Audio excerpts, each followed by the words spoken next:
रमेश्वर दास शिक्षाश्री शिशु पाठागार प्रतिष्ठाता। सर कौन कहूँ आज कार्यक्रम सम्मानित करा विशेषकर ये कार्यक्रम मूल लक्ष्य ये कार्यक्रम मूल लक्ष्य है दुईटी, गोटे हूँ भक्ति भाव को प्रचार प्रसार करने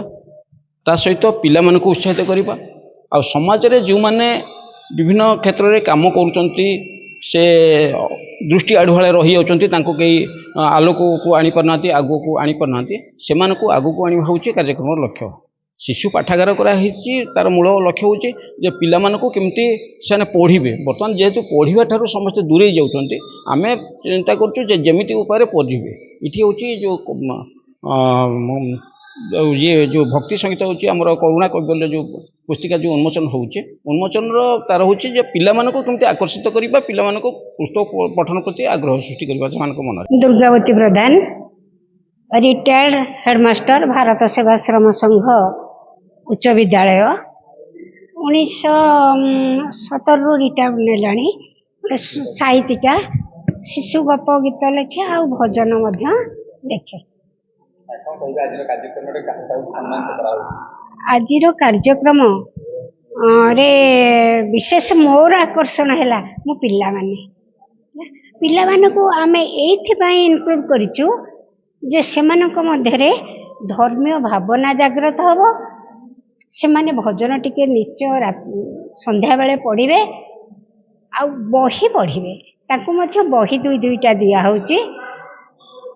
आ धर्मीय भावना जागृत हेले भगवान ऊपर विश्वास रहिले से माने अबाट को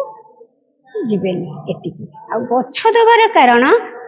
आमर गछ है जीवन गछ से माने केमती आग्रह प्रकाश करंतु नहीं गछ को बढ़ेले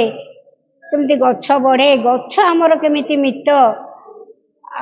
गछ जो आम केमती बंची पारिबा वनीकरण द्वारा आम केमती बंची पारिबा तांको आमे से विषय रे जागृत करिया पाई करिछु।